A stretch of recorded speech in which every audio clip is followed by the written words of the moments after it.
nom du Père, du Fils et du Saint-Esprit, un seul Dieu, Amen. Chers fidèles, aujourd'hui c'est le 4e dimanche du mois copte Touba. J'aimerais vous parler et en même temps répondre à la question suivante. Comment nous comporter en bons témoins du Christ? Comme introduction, dans l'évangile d'aujourd'hui, l'aveugle-né s'est porté témoin du Christ en 4 étapes différentes.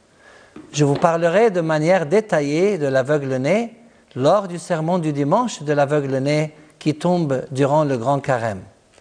L'importance du témoignage vient de la parole du Christ lui-même à ses disciples dans les Actes des Apôtres, juste avant son ascension au ciel, quand il leur a dit « Mais vous recevrez une puissance lorsque le Saint-Esprit viendra sur vous, et vous serez mes témoins à Jérusalem, dans toute la Judée, dans la Samarie et jusqu'aux extrémités de la terre. » Les 2 questions d'aujourd'hui sont les suivantes. Première question, comment pouvons-nous nous comporter en bons témoins du Christ? La deuxième question, que signifie le fait d'être ses témoins à Jérusalem, dans toute la Judée, dans la Samarie et jusqu'aux extrémités de la terre? La première question, comment pouvons-nous nous comporter en bons témoins du Christ? 1. Par le Saint-Esprit qui agit en nous à travers les 7 sacrements de l'Église. Comme notre Seigneur l'a dit, vous recevrez une puissance lorsque le Saint-Esprit viendra sur vous. Je vous ai parlé du rôle du Saint-Esprit dans notre dernier sermon du 3e dimanche du mois copte Touba. C'est par le baptême de l'eau et de l'Esprit que l'Esprit du Christ sanctifie l'eau du baptistère et nous ouvre les portes du ciel.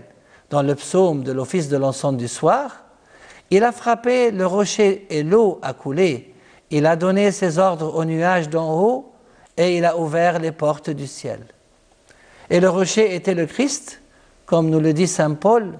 Ils buvaient à un rocher spirituel qui les accompagnait et ce rocher était Christ. Aussi par la repentance, dans les Actes des Apôtres, dans l'office de la Sainte Liturgie, Dieu a donc aussi accordé aux païens la repentance qui conduit à la vie. Par la Sainte Eucharistie, dans l'évangile de l'office de l'encens de l'aube, le Christ a dit « En vérité, je vous le dis, si vous ne mangez pas le corps du Fils de l'homme, et si vous ne buvez pas son sang, vous n'avez pas la vie en vous-même. Celui qui mange mon corps et qui boit mon sang a la vie éternelle, et moi, je le ressusciterai le dernier jour. Celui qui mange mon corps et qui boit mon sang demeure en moi, et moi je demeure en lui. Celui qui me mange vivra grâce à moi. Celui qui mange de ce pain vivra éternellement. » Par la foi, les bonnes œuvres et l'étude des Écritures de la Sainte Bible, par la foi, dans l'évangile de l'office de l'encens de l'aube, le Christ a dit « En vérité, je vous le dis, celui qui croit en moi a la vie éternelle. » Et dans l'épître universelle de Saint Jean, que nous appelons Catholicon, celui qui croit au Fils de Dieu possède ce témoignage en lui-même. Celui qui ne croit pas Dieu fait lui un menteur, puisqu'il ne croit pas au témoignage que Dieu a rendu au sujet de son Fils.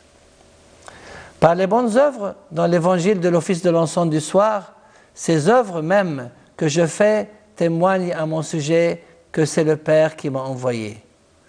En étudiant les Écritures, dans le même évangile de l'office de l'encens du soir, vous étudiez les Écritures parce que vous pensez avoir par elles la vie éternelle. Ce sont elles qui rendent témoignage à mon sujet. La deuxième question, que signifie le fait d'être ses témoins à Jérusalem, dans toute la Judée, dans la Samarie et jusqu'aux extrémités de la terre? En fait, Jérusalem représente la famille et les voisins. La Judée représente l'Église, la Samarie représente le pays et les extrémités de la terre représentent le monde entier. C'est-à-dire que pour nous comporter en bons témoins du Christ, nous devons commencer à donner le bon exemple au sein de nos familles afin que nous puissions ensuite nous comporter en bons témoins du Christ au regard de nos voisins, des fidèles de l'Église, des citoyens de notre pays et finalement au regard du monde entier. Mais quel est ce témoignage?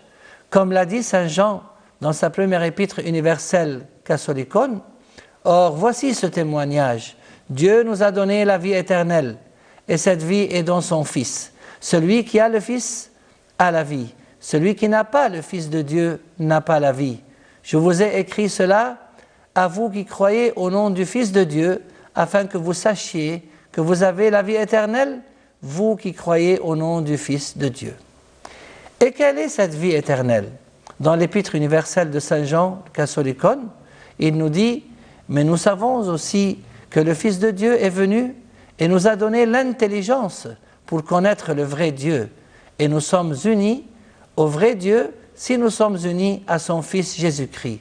C'est lui qui est le vrai Dieu et la vie éternelle. » Et dans l'Évangile de Saint Jean, Jésus lui-même nous a résumé ce qu'est la vie éternelle en adressant la parole à son Père céleste quand il a dit « Or, la vie éternelle, c'est qu'ils te connaissent, toi le seul vrai Dieu et celui que tu as envoyé, Jésus-Christ. » Pour conclure, donc nous pouvons nous comporter en bons témoins du Christ grâce au Saint-Esprit qui agit en nous à travers les saints sacrements de l'Église, grâce à la foi, grâce aux bonnes œuvres et grâce à l'étude des Écritures. Et c'est en nous comportant en bons témoins du Christ que nous aurons la vie éternelle. Que notre Seigneur nous aide à être ces bons témoins afin qu'il nous accorde la vie éternelle et gloire à lui éternellement. Amen.